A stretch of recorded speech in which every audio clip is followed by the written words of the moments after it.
গায়িকা জেফার রহমান ও উপস্থাপক রাফসান শাবাবের প্রেমের গুঞ্জন চলছে বেশ অনেক দিন ধরেই। বিষয়টি আরও বেশি ছড়িয়ে পড়ে এই উপস্থাপকের বিবাহ বিচ্ছেদের খবর প্রকাশ্যে আসার পর। যদিও প্রেমের বিষয়টি নিয়ে তারা দুজনই নিশ্চুপ রয়েছেন, তবে এবার আর চুপ থাকার উপায় নেই, কারণ সুদূর ব্যাংককে তাদের দেখা যায় ব্যক্তিগত সময় কাটাতে।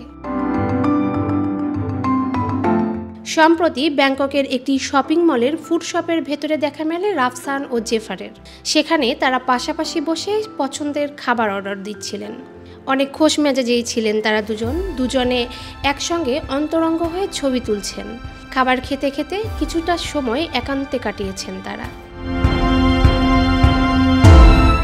জেফার ব্যাংকক থেকে দেশে ফিরেছেন কিনা তা এখনও জানা যায়নি, তবে এই মুহূর্তে কোথাও না কোথাও অবকাশ যাপনে ব্যস্ত রয়েছেন এই গায়িকা। তা হতে পারে কোনো সমুদ্র সৈকত। শুক্রবার সকালে জেফারের একটি পোস্ট এমনই ধারণা দেয়। সেই পোস্টে জেফার গাড়িতে বসে নিজের একটি সেলফি তোলেন।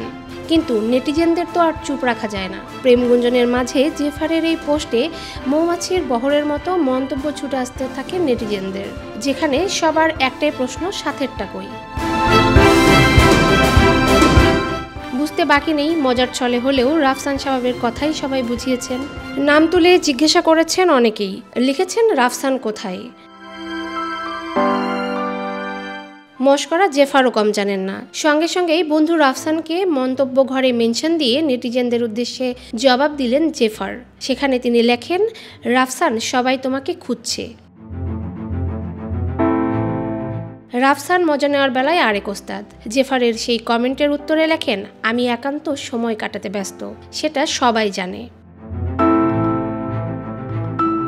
ডেস্ক রিপোর্ট, সাম্প্রতিক দেশকাল।